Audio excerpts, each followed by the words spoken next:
반갑습니다. 대기업 시청자 여러분들 그리고 유한양행 주주님들 이 유한양행 같은 경우 이번 아스코로 인해서 기대감으로 크게 주가가 상승을 했는데 그러면 우리가 앞으로 좀 어떻게 이 유한양행을 접근해야 되는지 오늘 한번 알아보는 시간이 되도록 하겠습니다. 이 유한양행이 이번 이 아스코에서 기대감으로 주가가 올라간 이유가 바로 이 IV 제형에서 이 SCA 제형으로 바꾼 만큼 여기서 탁월한 데이터를 얻었기 때문에 추가적으로 모멘텀을 받고 주가가 상승을 했는데요. 그러면 우리가 이 아스코 이후에 어떤 요소들을 주목을 해봐야 되는지 이런 점들이 좀 포인트가 되지 않을까 싶어요. 그래서 이런 내용들을 오늘 한번 다뤄보고 오늘 영상도 중요한 만큼 끝까지 시청해 주시고 좋아요와 구독으로 큰 힘 주시면 감사하겠습니다. 그럼 같이 바로 알아볼까요? 이제 이번 아스코에서는 이 IV 이게 정맥 주사고 이제 SC가 피하 주사인데 이 제형을 바꾸면서 투약 시간도 줄어들고 또 뛰어난 약효와 부작용을 줄이면서 여기서 기대감으로 기존 IV 제형이 아니라 이 SC 제형으로 인해서 이 FDA 승인 확률이 올라가지 않을까라는 이런 기대감이 크게 반영이 됐습니다.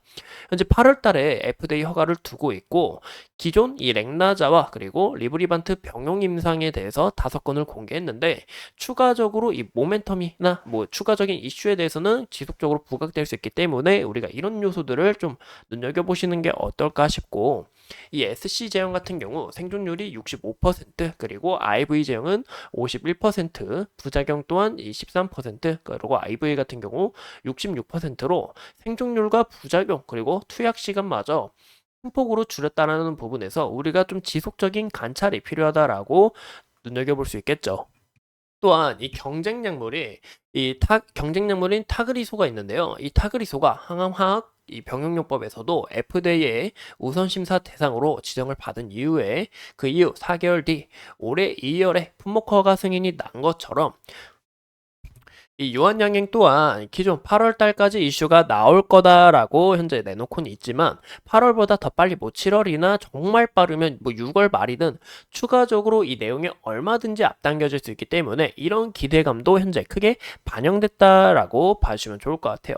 그래서 이런 이슈들을 우리가 크게 눈여겨보셔야 된다라는 것과 여기서 만약에 정말 좋은 소식이 들려오면 주가가 더 긍정적으로 나아가지 않을까 싶어요. 왜냐? 이 실질적인 실체가 있고 또 무엇보다 이 존스앤존슨으로부터 이 계약을 맺었죠. 그래서 여기서 이 라이선스 아웃 체결한 만큼 추가적인 이 마일스톤을 수령받을 수 있다는 기대감으로 인해서 이 재료 소멸이 되는 게 아니라 추가적으로 우리가 유한양이 어떤 움직임을 나타낼지 이런 요소가 좀 더 기대가 되지 않을까라고 저는 생각을 해보고 있습니다.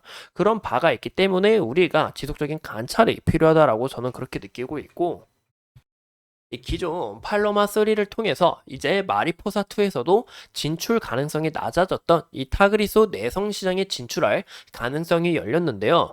이 추가로 이 케모하고 이제 비교 임상이 필요하기도 하고 여기서 이 마리포사가 이 모멘텀을 얼마든지 갖고 와줄 수 있기 때문에 우리가 이 정말 중요한 부분이다. 이런 요소들을 눈여겨보셔야 된다라고 저는 생각을 합니다.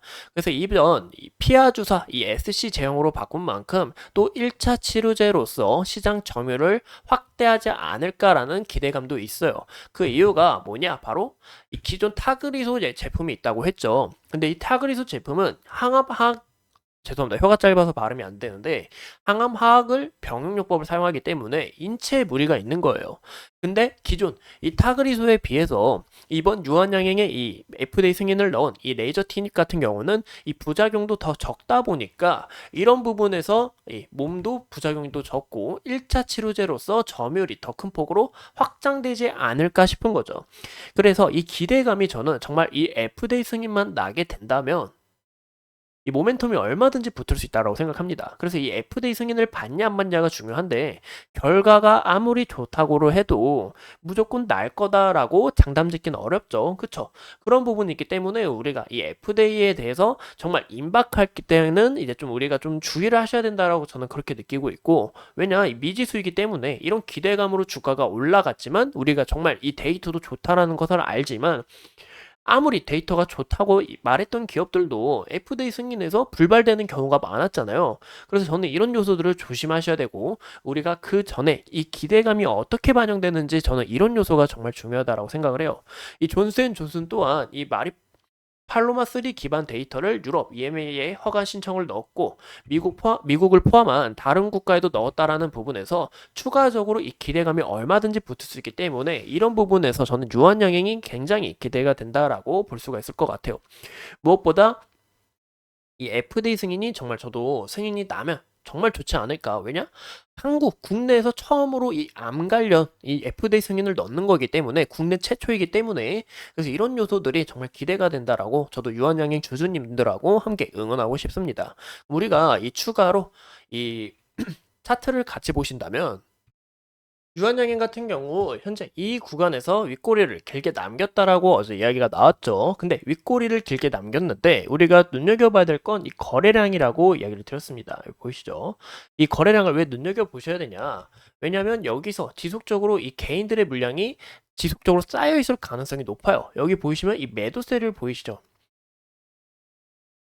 죄송합니다. 잘못 말씀드렸고요. 여기가 아니라 보이시는 것처럼 이 구간에 현재 이 매물이 상당히 쌓여 있고 그 다음 주가가 떨어지면서 이 구간에 매물이 상당히 쌓여 있을 가능성이 높습니다.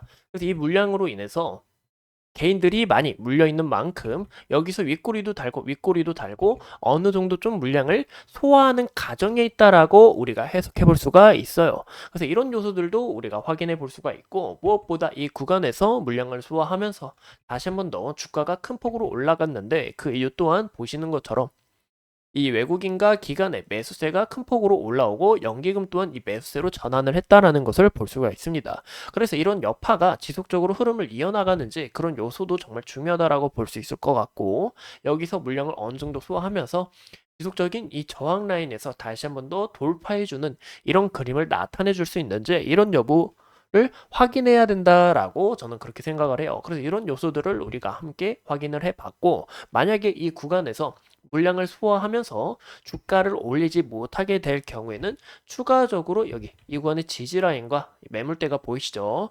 이 구간 지지라인과 그 다음 21선이 서서히 올라오고 이 구간에 부딪혔던 이 매물대가 그 다음으로 좀 중요해 보이지 않을까 싶어요. 그래서 이 두 구간의 지지라인을 우리가 한번 살펴보고 다시 아까 말씀드렸던 이 외국인과 기관의 순매수가 지속적으로 이어지면서 이 물량을 소화하면서 주가를 끌어오지 못하고 만약에 여기서 다시 한 번 더 추가 정리 하방 압력이 강해지게 될 시 매도세가 나오면서 그럴 때는 우리가 좀 주의를 하셔야 된다라고 해석해 볼 수 있을 것 같습니다. 이상 이 유한양행에 대해서 같이 쉽게 알아봤고 앞으로 추가적인 이슈 여러분들과 함께 하면서 끝까지 파헤쳐 보도록 하겠습니다. 오늘도 소중한 시간 내서 영상 시청해 주신 점 감사합니다.